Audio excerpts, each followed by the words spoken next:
So today I'm going to carve this pendant right here. I'm going to do a step-by-step sort of like procedure on how to go from like the block of wood right to the end to it being sanded and nicely finished. I'm even going to include how to draw it, and before you get worried, it's extremely easy to draw. This is called a Mobius pendant. Essentially, it's a circle with a couple of twists in it. And what I would recommend for a wood to carve is a medium hard wood, such as walnut. And firstly, what we want to do is we want to draw center lines on actually both sides of the piece of wood. And this is important because then we can reference the drawing onto the piece of wood. And next you want to draw a cross onto a transparent piece of paper, and I'm just using a piece of baking paper here. Then you want to draw a circle. Now I'm using a template here, but you could use a compass as well. And next you want to just do a mark approximately halfway up from the center point to the top of the circle. And you also want to do that below the center point as well. And then make a mark halfway in between the quarters of the circle, just on those two sides. And then you want to make a kind of a fluid line that sort of goes from that point to that point and then down. So try and make it quite a nice curve there. And sort of go lightly, and then when you're happy with it, go over it a little bit in a darker kind of pencil. And then do the other side the same. Okay, so we've got our piece of wood with a cross on it and the piece of paper with a cross on it. We want to flip it over so the pencil marks are on the underside connected to the wood, and we want to line the crosses up so it will match perfectly on the piece of wood. And what we do now is we just draw over those lines, and that will transfer onto the wood. Okay, so the lines have been transferred onto the wood. They are very, very faint, so I'm just going to go over with it with the pencil. Now, I didn't do the outside circle because I'm just going to use that template for that instead of going over the paper with it. So I'm just doing these two lines here, and then we will draw the circle. Now, these templates have little marks on which you can line up with the cross, and so it will fit perfectly, and that's pretty much all it is to doing one side. But now we have to do the other side, and this is a little bit more tricky just to think about how it goes onto the other side. Okay, it's a little bit tricky to explain, but the lines sort of continue on the other side, and so it sort of like flows onto the other side. So you just keep the orientation of the block the same and then flip it over. So we have that one that we did there, and then we flip it over, and then we put it straight back under the piece of paper. And it's important to note here that I only flip the wood. The paper remains the same orientation as the first time we transferred the drawing onto the wood. And so we have the drawings on both sides. I'm just going to show you that line kind of extends. You sort of see that's that line there extending. It's quite difficult to kind of comprehend unless you have a good spatial awareness, which I kind of don't, so I have to think about this very, very hard. So now we're going to get rid of these corners and turn this into a circle. Now I'm just going to show you a few different ways you could turn this into a circle. Okay, the first way is you could use a belt sander and just sand it back right up to the line. Or you could use a disc sander and do the same thing. Or if you're lucky enough, you could even use a scroll saw to do it. Now the next step is to put that hole in the middle. Now you could do it with a scroll saw, but I'm going to stay away from the scroll saw, and I'm just going to show you how to do it with the stuff you've probably already got. And what you want to do is you want to drill a hole in each kind of corner. Try not to go into the corner, because then you'd have to take out that mark when you get to carving. And also be careful not to loosen your grip, as this could happen. Okay, so now you want to join those two holes up, and I'm just going to use the Kutzall fine taper burr, and essentially you're just going to carve in between the two. Try not to go on the other side of the hole, else otherwise you're going to go into the actual carving.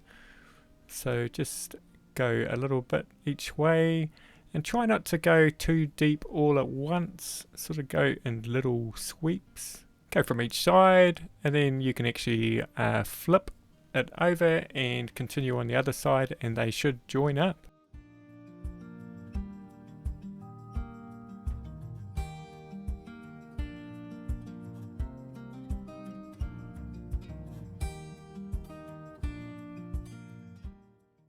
Okay, so then what you want to do is you just kind of want to tidy up the lines and extend it out to where the actual line is. It doesn't have to be perfect, because once we thin down the pendant, we can make it a little bit more smooth along there. Okay, so we are up to this point. Now we're going to start shaping the pendant, and we're going to mainly use the Kutzall taper burr. And so what we're going to do first is in that area there, we're going to take the Kutzall burr and just take that back. So you can sort of see up on the right hand corner, that finished one there, that curve kind of goes back into itself and then onto the other side. So really here you can sort of see I'm carving here, and I'm just sort of like taking that area back. Now on each side there's 2 of these that you've got to take back, and so in 4 in total, so we do that first. So you can sort of see there I've got it going quite deep at the bottom there, and then towards the top it's sort of like graduating out. Now we can start the other one, and we go deep at the bottom there and graduate it out as we go up. Now we need to be aware that we are moving in towards the center on both sides. So you can sort of see the picture on the right. It's sort of like showing us what we're aiming for, and it's sort of like a crossover between the 2 sides going through a little bit of a valley. So just be really aware of that, as you can sort of see the middle bit thinning out gradually. Now before I finish the middle part, what I want to do is smooth out the straight edges on the outside. So what I want to do is I want to put a center line in. So I don't want to go into that center line, because if I start going into the center line, then I'm going to be losing the circle and it's going to seem flat in that area. So what we're going to do is we're just going to bring both edges to that center line. Now you can do this in a variety of ways. You could use a cutter burr, which is I guess faster and maybe cleaner. However, it is probably a little bit more dangerous than using the taper burr. So the cutter burr is going pretty close to my fingers, but I think if you were a beginner, you'd probably be better off using the Kutzall taper burr. And what I find, if you move the burr quite fast and don't keep it in one angle as well, it will work a lot better.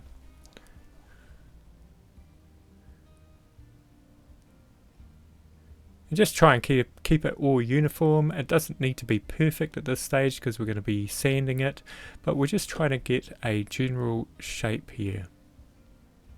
Okay, so we are up to this point now. It looks a little bit rough, but this next part is we are starting to refine the shape.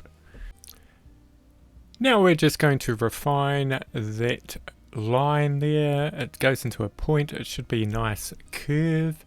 So don't go into the point exactly, but go around it and try and smooth out the line going up to that point, and then go past that point and smooth out the line going past that, because if you actually go into the point, you're just making the problem worse. And I'm really just using the tip of the burr to get that line correct.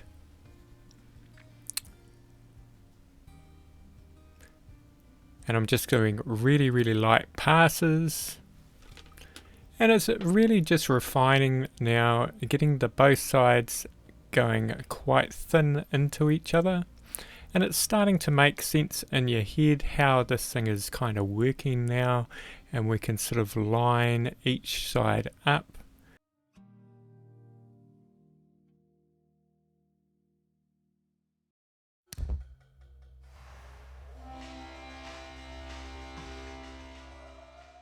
Now you can bring out diamond burrs at this stage and try and get that crossover quite nice and smooth. There's a few little edges still popping up there, as you can sort of see, but you can't really get that Kutzall burr into that crossover there, that point there.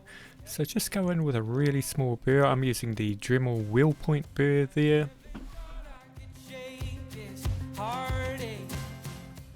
Now we're really starting to come to the refining part of it. Now I'm going over with the disc sander there, and it's really nice disc sander. I started off on 60 grit and then went down to I think at about 240 grit. Now I did that for a while, and then I moved on to just really refining the internal kind of part of it by using a variety of diamond burrs.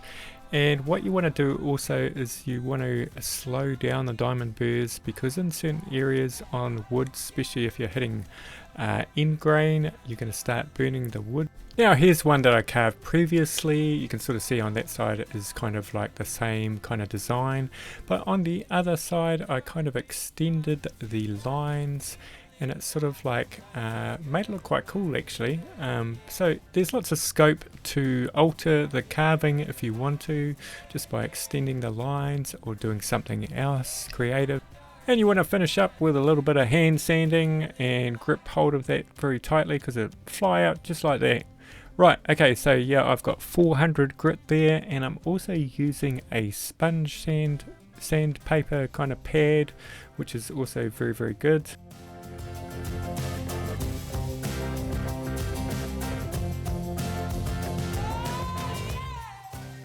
And I'm just going to put beeswax on this. It's a nice natural kind of finish, and you can just replenish it when you want to, when it gets a little bit dry after wearing it a long time. So that's pretty much it, guys, and we will see you in the next video. Hey, thanks for watching, and if you could like and subscribe and comment, that'd be fabulous. Okay, bye everybody.